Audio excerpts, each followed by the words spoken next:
T twenty বিশ্বকাপে খেলতে এবার ভারত যাচ্ছে না বাংলাদেশ। টাইগারদের এমন সিদ্ধান্তের পর থেকেই সমর্থক জানিয়ে এসেছে পাকিস্তান।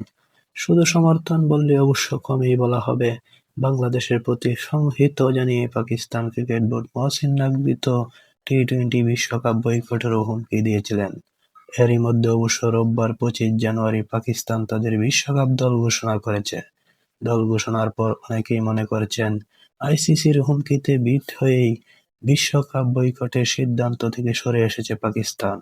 কিন্তু না, যারা এমন ধারণা পোষণ করছেন তাদের উদ্দেশ্যে এবার বোমা ফাটালেন খোদ নির্বাচক কমিটির এক সদস্য।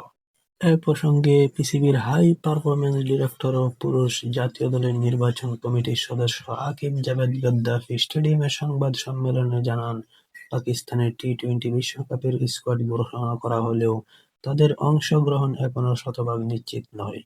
দল ঘোষণার পর জাভেদ যা বলেছেন তাতে বোঝা গেল এখনো নাটকীয়তার অবসান ঘটেনি। তার এমন মন্তব্য খেলাটাকে যেন আরও জমিয়ে তুলেছে বলে মনে করেন ক্রিকেট বোদ্ধাদের অনেকে। আকিব জাভেদ বলেন, আমরা নির্বাচক, আমাদের কাজ হলো দল নির্বাচন করা।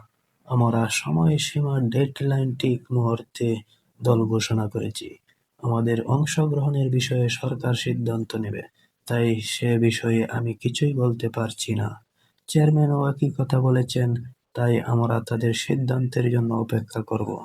যদিও বা বাংলাদেশের মতো পাকিস্তানকে বিশ্বকাপে খেলার জন্য ভারত যেতে হচ্ছে না, কেননা পিসিবির বিসিসিআই ও আইসিসির গত বছর একটি ত্রিপক্ষীয় চুক্তি করেছিল, যার অধীনে 2027 সাল পর্যন্ত ভারত-পাকিস্তানের সব ম্যাচ নিরপেক্ষ ভেন্যুতে হওয়ার কথা। তাই পাকিস্তান তাদের বিশ্বকাপের সব ম্যাচ খেলবে শ্রীলঙ্কায় এবং সেখানে গিয়ে তাদের বিপক্ষে খেলবে ভারত।